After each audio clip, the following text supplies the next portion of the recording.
It's Thursday, it's 8 o'clock, and it's the Big Detecting Show. Good evening, Adrian. How are you today? Evening, David. I'm fine. You all right? Tickety-boo. Good. COVID-free, unlike a lot of people. Unlike Shane. We were supposed to be going out detecting this weekend. It was going to be my third weekend on the run, and he got struck down by COVID this morning, so he's not very well. Oh, bless him. Wish him better. And all the other people. There's got quite a few people again. It's coming round again. Yeah. I'm just getting over mine. It's just bunged up still, but no, mate. That's the 8 pints last night. Let's be honest. Yeah. Probably was. Don't want to tell everyone about that, but yeah. I won't say. My lips are sealed. We won't say a word. No. Anyway, have you been out and about? I've got earbud thing. That's the producer in your ear. Yeah.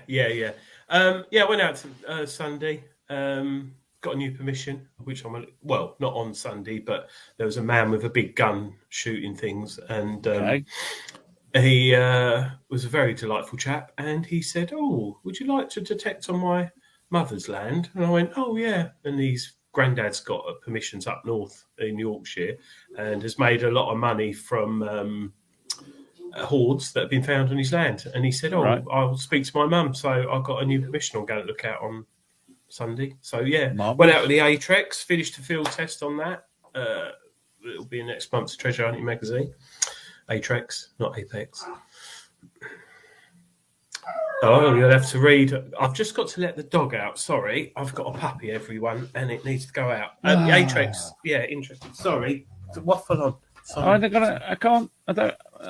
I don't talk very much. I'm not good in front of the camera, and I don't know what to say. Well, tonight we have with us, joining us momentarily, Mr. Chris Langston and Digger Dawn, who will be revealing all about their recent trip to London, where Adrian lives, all about the mudlarking that they've participated in that London where Adrian lives.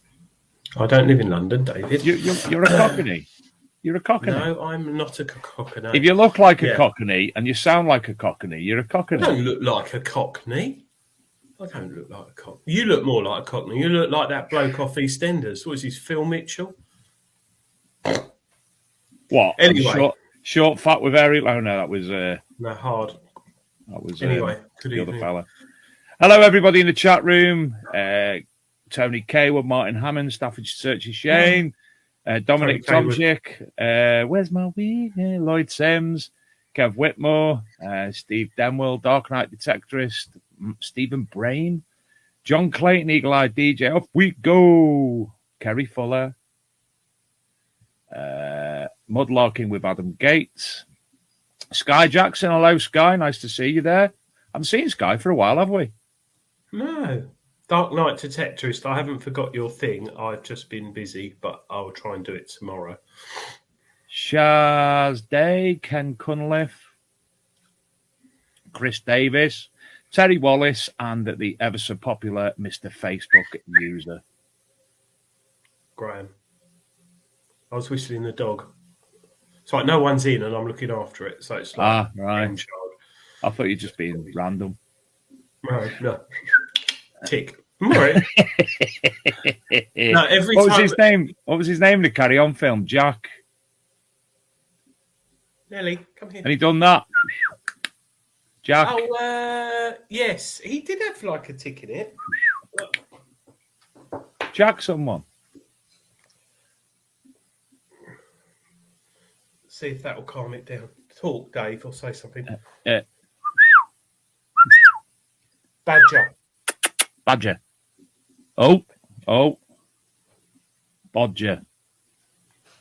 I'll put it down. Anyway, enough of our random witterings. Shall we introduce everybody to... so happy St. Patrick's Day to everybody. Oh, yes. I'm surprised you're not there for drinking Guinness. And before we go any further, the parish notices. The winner on Tony Kaywood's YouTube competition. Jack Douglas. There it is, Tom Trussell. Jack Douglas. The winner on TC's 8-Trex competition. Kevin Flint, if you are watching or if you know him, can you give him a shout to get in touch with Tony, as he hasn't done so yet? Staffordshire Searcher YouTube channel. Pop onto there and subscribe. He's got a fantastic array of prizes for the 500 subscriber mark. And don't forget, next week's Legend competition. We will be... I'll show you later on the competition where it is and everything on the Big Detecting Show website. And all you have to do is answer a single question, and that'll be drawn next week by Dilek. And finally, Adrian, me and you have finally received in full Dr. Monk's culinary challenge. Yes, and he messaged tonight. I haven't read it yet, but yes, we have to cook something. Dave, is it me or I don't understand the recipe? No idea what he's on about. I might just make a portion of chips and just put that there. Here's some chips. It's like ye old sausages in a tin, isn't it? It's like ye will get some lovely grubbery stuff, and it looks nice, but I will make it and film it. Smoke, mellow garlic, pepper. Oh, what's it called? Nelly. Oh, chai cheese it's called. Yeah, chai cheese. Take and raya hem in askies al neat uber al day uberly. It's an all day. So it's called chickpeas. Take and cover them in ashes all day and all night, or lay them in hot embers in the morning. Wash them clean in water. Simmer them up and add to them oil, whole garlic, saffron, powder fort, and salt. Simmer and serve it forth. There you go. Yeah, so I'm going to cook it, you're going to cook it. We could eat it live. I might post a bit to you, and you post a bit to me, and we could eat it live. I could do that. Or you could post a bit to Digger Dawn, because she loves doing tasting samples. Yes. She tastes all the best hand gel and stuff like that, doesn't she? So yeah, she definitely does drink it. Yeah, we'll bring that up again today. Yeah, no. We won't ever bring anything up about Dawn and what she drinks. We'll never do that. Without further ado, there's Chris Langston, and there's Digger Dawn. Good evening, both. Hi, Chris. Hi, Dawn. Hello. Oh, your dog's so cute, Adrian. Yeah. She's never once said that about us, has she, Adrian? No, it's gone to sleep. We only got it, what? Oh, I don't know, 6-8 weeks ago. So it's only a puppy, but... they're hard work puppies, aren't they? It is. It's like having an alcoholic child in the house. Yeah, it's just, and it makes me realise why we've not had any more kids. To be fair, was much like you at the Rodney Cup Memorial. Then you were like, possibly. You were like an alcoholic child. Yeah, but anyway, but we didn't talk about that. No, dog's asleep, I think, so it's all good to go now. Diggy's asleep. Yeah, how is he? Yeah, he's not squeaking his ball tonight. Usually likes to get his ball out and squeak it when I'm talking. He's always squeaking his balls. How's she beating us already? I don't know. Yeah, it's only 12 minutes past 8. Oh, this is our game, and we're getting beaten by Dawn. No, Chris, you have to make some random comments next, Chris. Go on, Adrian. Sorry. I caught my dog chewing on my shaft the other day. I got it off. Luckily, got it off. But yeah, so that wasn't too bad. Oh gosh! I shouldn't just leave it laying around. Just make me laugh. Yeah. I've got nothing. I'll have to Google something now. Chris is going to get his slide. Chris is going to get his slide trombone out in a minute and start playing that for us or something. I do like your background, Chris. Because is that a spare room? I reckon Chris has got a huge package there. That's all I've got. Sorry, Chris. What's he saying? What was that? Who did? I've got something very long and slender. Long and slender. It's not a Moulin X blender, is it? Not a Moulin. No. Oh, his pipe. It's his big pipe. Oh, yeah. Is that what you kids call them? Oh, right. Big pipe. Review. This is getting mucky already. It should be mucklarking, really, this tonight, shouldn't it? Asking questions. Chris, go on, Dave. please introduce you for the masses, and then we'll ask Dawn to do the same. Introduce myself. Yeah, I'm Chris, and I'm 49, 48. I'm the baby. I do metal detecting holidays on Instagram, and I knock around with that one a bit. Knocking around with that one a bit. And he's got, Chris, just mention your Instagram channel, because there's some cracking photos on there. Metal detecting holidays, all one word, or just Google, Instagram Chris Langston, and it'll pop up, and you'll see me, this bit, and lots of nice finds and stuff. So really probably the best photographs of metal detecting finds you'll find, Adrian. Yeah, thank you. You'd agree with that? Well, I think the followers. How many followers you got, Chris? Just short of 35k. Yeah, so that says it, doesn't it? Really? Yeah, that says it. But yes, that's all good. And Dawn, because people won't know you, Dawn, could you? Because obviously you're very quiet and mild-mannered. Could you introduce yourself, please? Well, my name's Digger Dawn, otherwise known as Dawn Chip Chase. I'm not revealing my age. In fact, the strange thing is on Google, if you Google me, the first thing that comes up says Digger Dawn age, because nobody knows how old I am, including me. In fact, I was at work yesterday, and I was shocked. I went through a period of shockness because I've realised I was 2 years older than I thought I was. Anyway, let's get that. So how old's that then? 28, obviously. Oh, right, yeah. I thought it was only 26, you see. So anyway, I do metal detecting on YouTube as Digger Dawn. I would just reached 23,000 subscribers yesterday, so I was really, really pleased about that. I have a Facebook group called Digger Dawn Metal Detecting, which is a bit of share finds, but it's a really nice, friendly group. We have a bit of a laugh in there, and there's all sort of randomness in, and there's no nastiness. And there's I think we're just short of 20,000 people in that now as well. So, and of course, you're from near London as well, from where Adrian's from. Who, me? It's the accent, I think, Dawn. Oh, yeah, they do get me mixed up with somebody off EastEnders. Yeah, like Shirley. All right, Shirley. Like Phil Mitchell above you. Cheery. Who's Cheery? Shirley. That Who's one Shirley? that looks like, all right, Shirley, I'm going to come and duff you up. Oh, that's the manly-looking one with short hair. Yeah, that's the one, yeah. It's like Zelda from Terrorbox. Daniela Wexborough. The one, Shirley, Danny Dyer's mum, but she looks like Zelda from Terrorbox. Yeah, that's the one. She does. I know Zelda from Terrorhawks. Yeah, well... I think the last time I watched EastEnders, Dirty Dan was back again, and it just all went out of proportion then.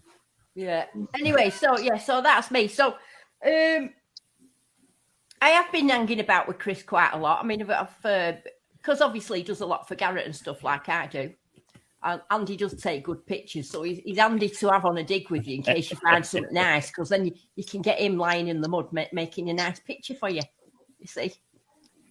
Yeah. Does he take many of your pictures, Dawn? Chris? Well, if I'm on a dig with Chris and I find something nice, he always takes a picture for me. That's why you can tell us sometimes my pictures are like just a coin, and then other times they're like really good. If they're really good, Chris has done it, not me. Do you use a camera, Chris? Pardon? You use a real camera, not a phone. No, I use a real phone. Just my phone. Oh. I've got this one here, the Nikon D3100 and the D90, but I just use the old Sony Ericsson.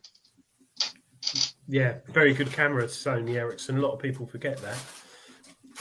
Yeah. That's good. Happy with it. So shall I ask them about their trip to London, Dave? being a Londoner? Yes, I'm just trying to get Chris's Instagram up because he sent me some pictures before that was like, how's he got that? So I'm just trying to pull that up for in a minute. Yeah. The stills are on Dawn's page. Right, yeah. Oh. Dave's getting it up. He's... Yeah, there it is. Right, found it. Sorry, carry on. Yep.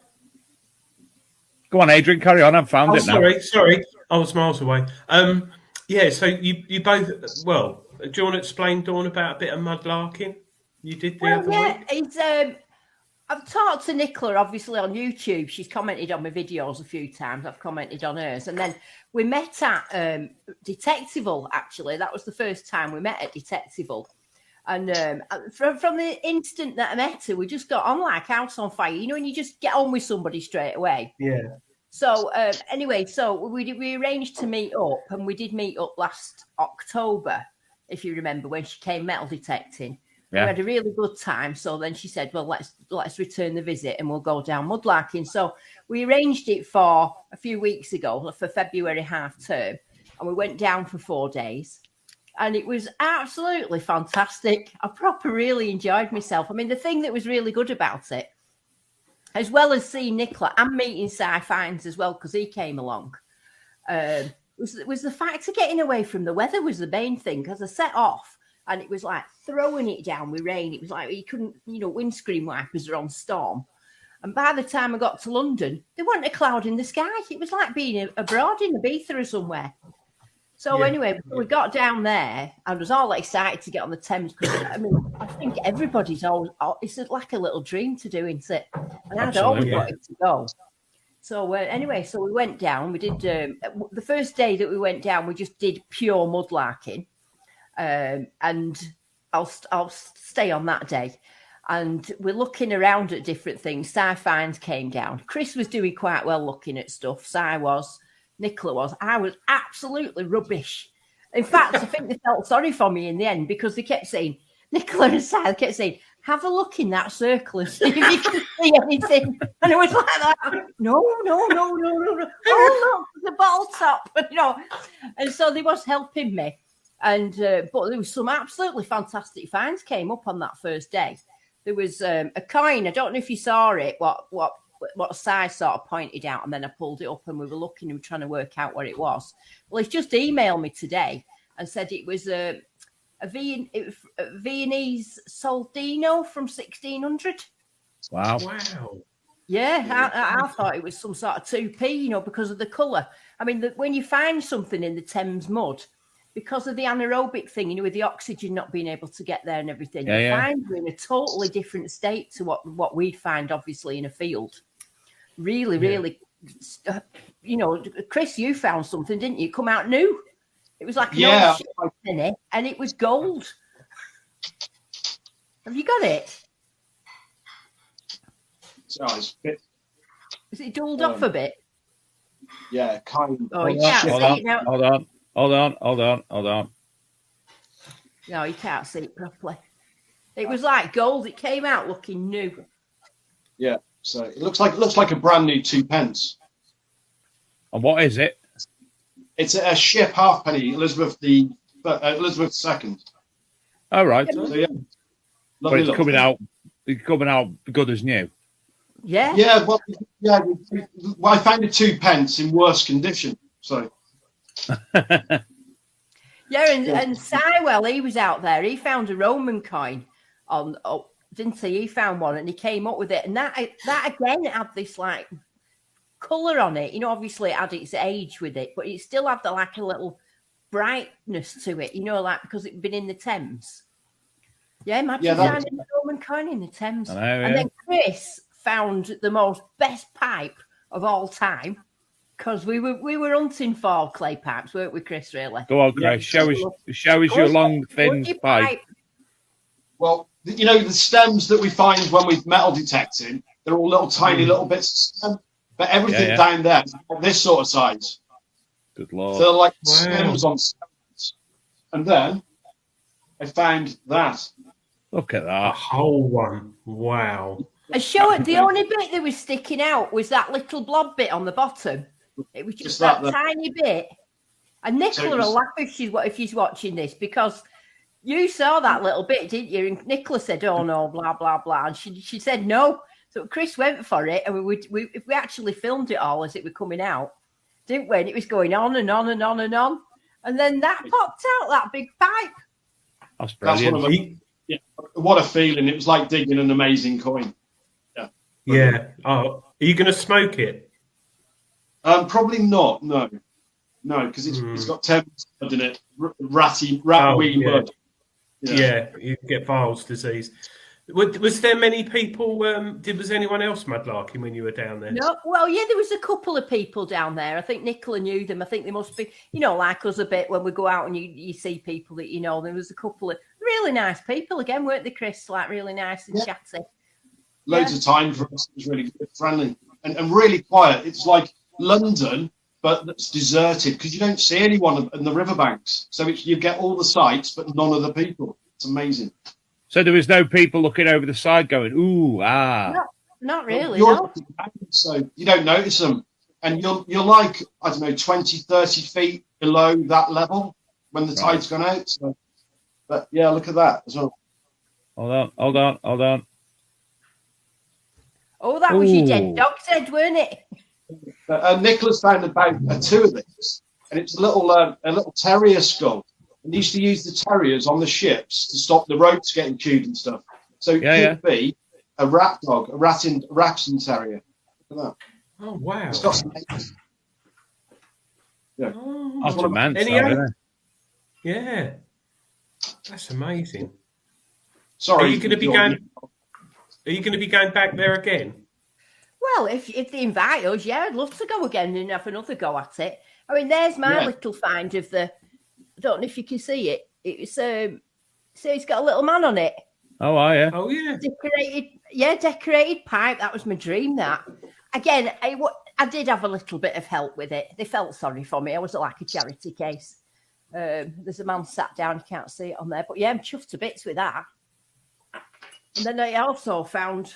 I mean, don't all be jealous about this, but I found some Michael Caine's glasses.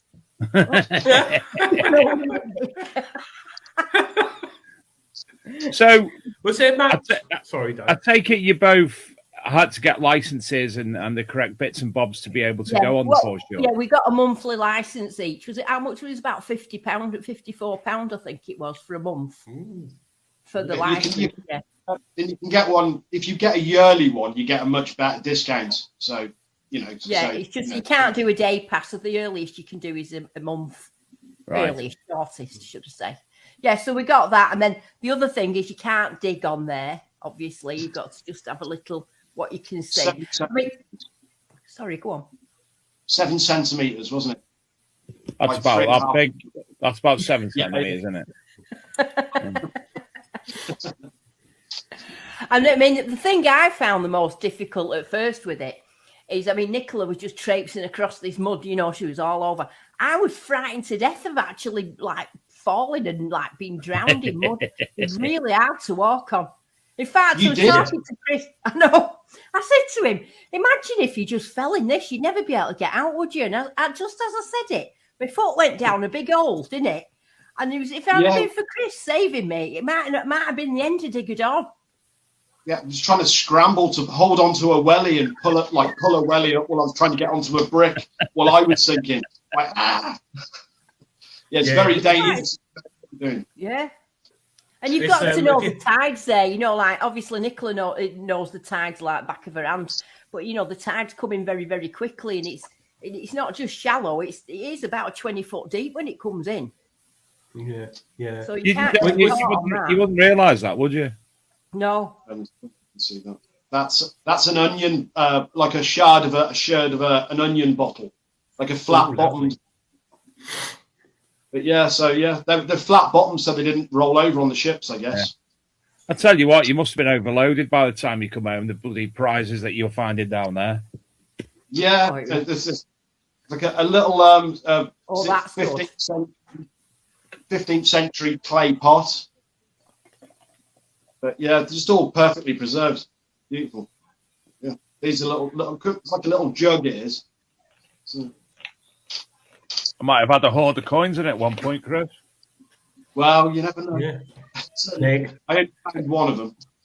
Was there much junk, as in Oh plastic my bags? goodness! It was like a steelyard. You know, there was so much ship's nails and big U nails and things like that. I thought she was going to say shit then. I would not say such a thing. I'm a lady, remember? Anyways, but everywhere you went, there was iron, weren't there, Chris? It was just everywhere.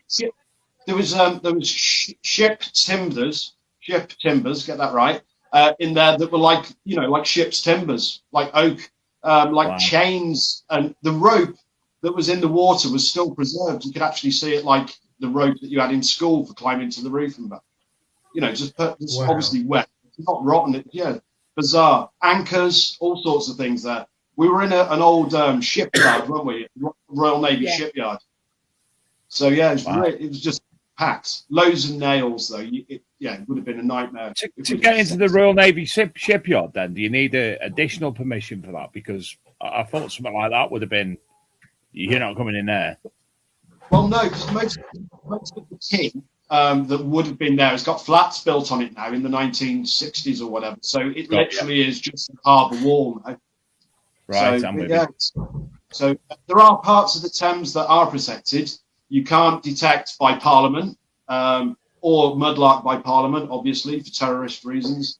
And it's by the Tower as well. And there's some really old places that you're not allowed to go, which are historically too important. So you can do it. You can't do by Traitors Gate, I don't think.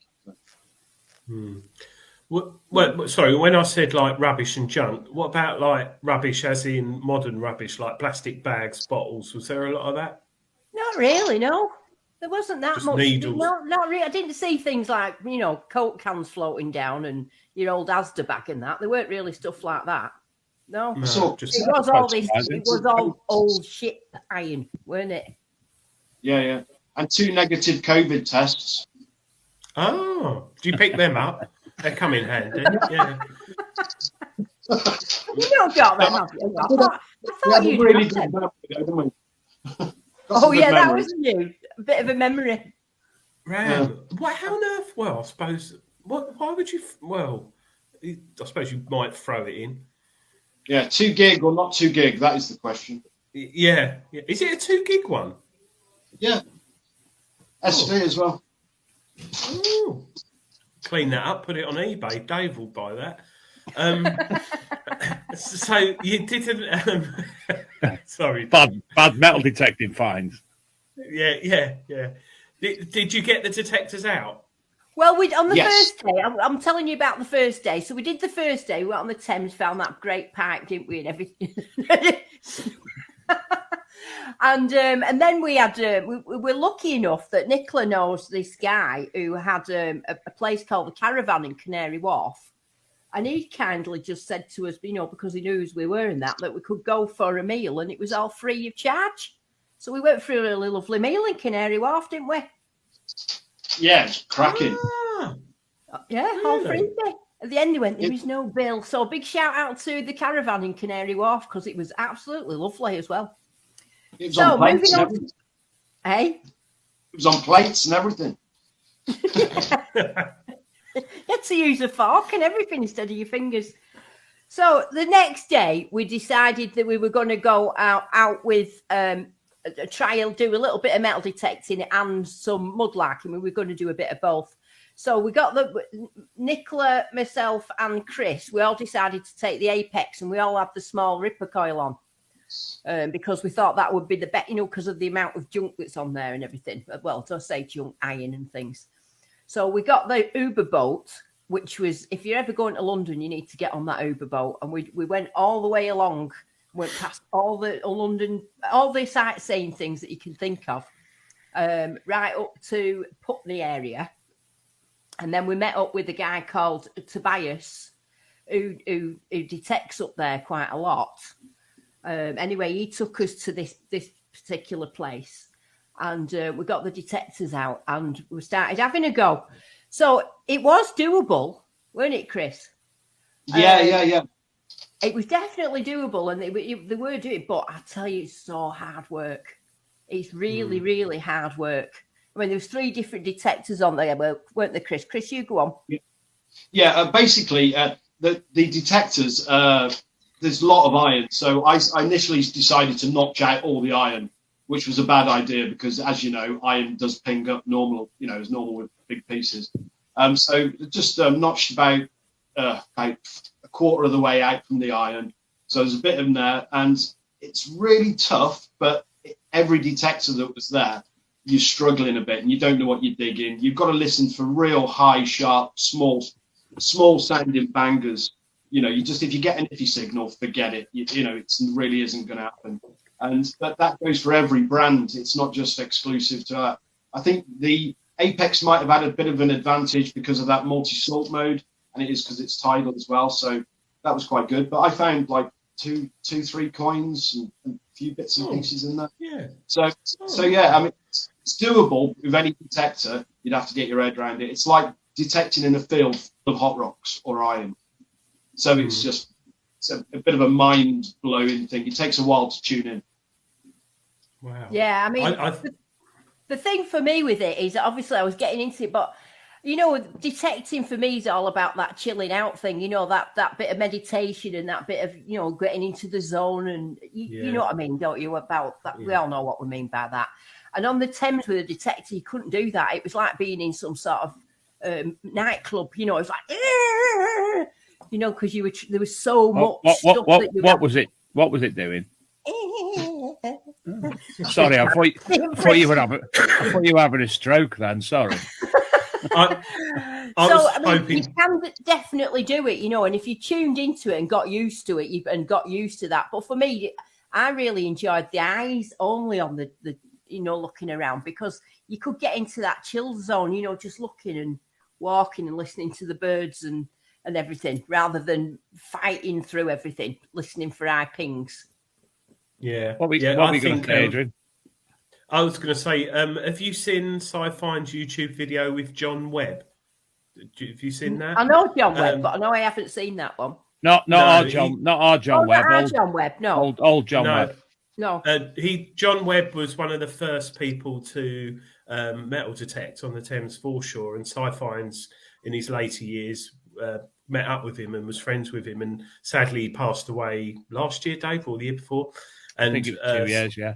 Yeah, and Si's done a fantastic 2-part, I think, or 3-part YouTube video on the history of John, because they did a television documentary on John in the, I think it was late 70s, early 80s, and it showed him with an old C-scope on the Thames foreshore, metal detecting. And I thought, can you imagine it with an old machine like that? And he had like flares on and sort of like a shirt and tie like they did. And he also metal detected in Epping Forest. But the finds he had are unbelievable. Mudlarking and metal detecting. It's worth looking it up on Si's YouTube channel. It's a really nice watch. We got him on the show, didn't we, Dave? We did, to talk about it, and it was a fantastic show. Really, really, really good.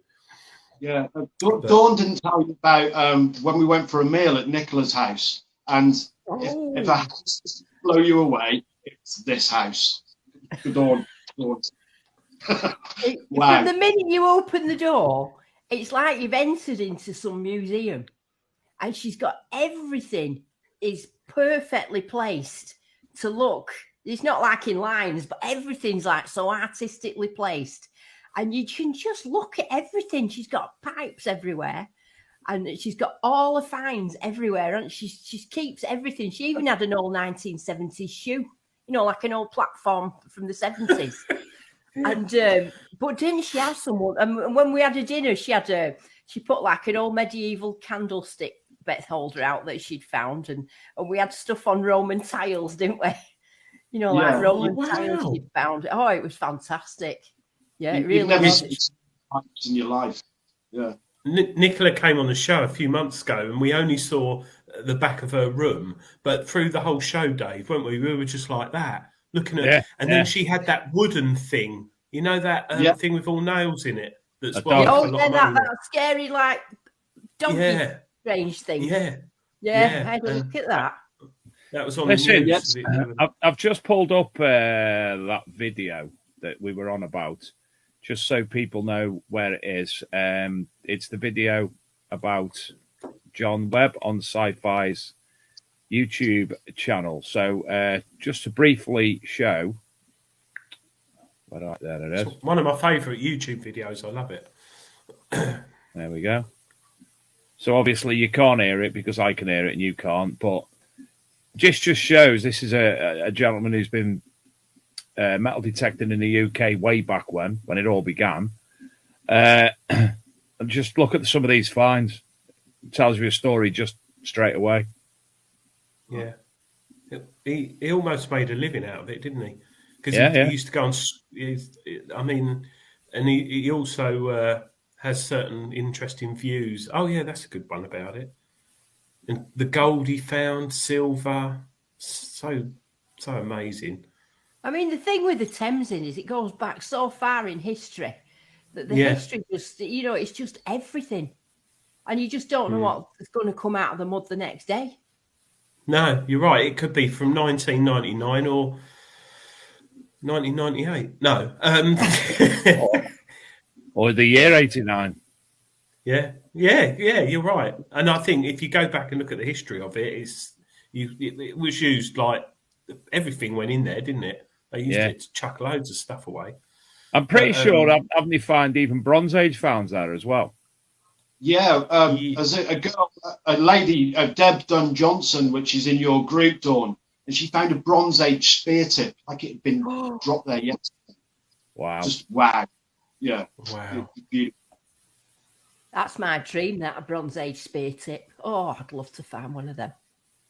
Yeah, definitely. I think I'm only half an hour away from the Thames, and I keep meaning to do it, but I like you said, Dawn, I like the detecting, relaxing side, whereas with your head down, I reckon was it quite tiring, like walking around? Well, once you got used to the mud bit, because walking in that mud is quite, you do sink quite deep, and it makes you feel really unconfident. So I spent a bit of time, like just trying to stand up, and as the tide goes out, there's bits of it that are walkable, and then all of a sudden you'll just hit a bit that's like really deep. So, I mean, it's not a sort of thing you would do on your own, I would think, unless you really knew what you were doing. It's definitely something that shouldn't be done just on a whim. You need to plan what you do, research it, make sure that you've got your phone fully charged. There's lots of things. You're best off going with someone who's done it before, to be fair, because you could end up in a right pickle. So, on a serious... I mean, because they knew the tides. Well, we've got to do this because the tides are going to come in at this point, and they're going to hit over there, and so they knew everything about how to stay safe, which is really important because that tide comes in pretty quick when it comes in. It's lost in there's like little don'ts and like bits under the water which get cut off before the other bits, so you end up like stuck on an island if you're not careful.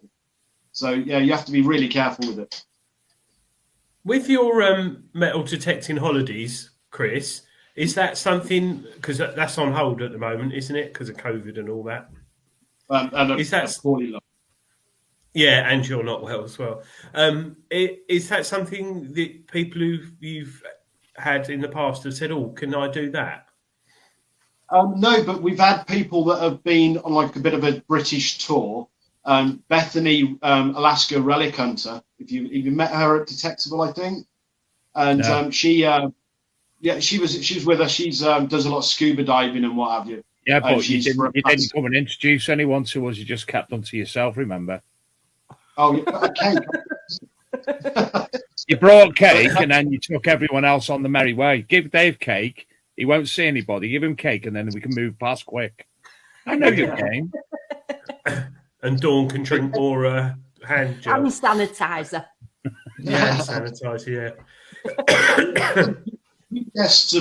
A few guests have been mudlarking and then come metal detecting. So yeah. I'd like to. I'd do it anyway on the fields. I'd walk and just look, and you do find stuff on the surface, don't you? But I think just the whole mud, water, and everything. When you said, Adrian, about the Thames only being half an hour away, is that the Thames as in what we know as, or what we think is main London Thames, or the outskirts and central. But if you went to the outskirts, would you still need the same licenses and appropriate things to do it there? Yeah, I think if it is Port of London Authority, which is part of the Crown Estate as well. So you'd need to check on that. Basically covers the entire Thames, more or less. And it shows you where it's restricted as well. Got you, right. Yeah. There are bits just on the outside of it that I think you can do. There's not a lot of stuff there, but there's a few places like Bradwell. There's a power station in Bradwell, nuclear power station that's deactivated now, and there's a beach and Shingle Beach there, and there was a lot of action there, dating back hundreds of years. Sorry?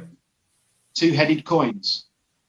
Yes, and join coins, five-headed fish and stuff. But no, there's a lot of things there on the surface I've found, like pipes and musket balls, and a lot of 2-ring but 3-ring bullets, and there's stuff, because it was the entrance into the Thames Gateway.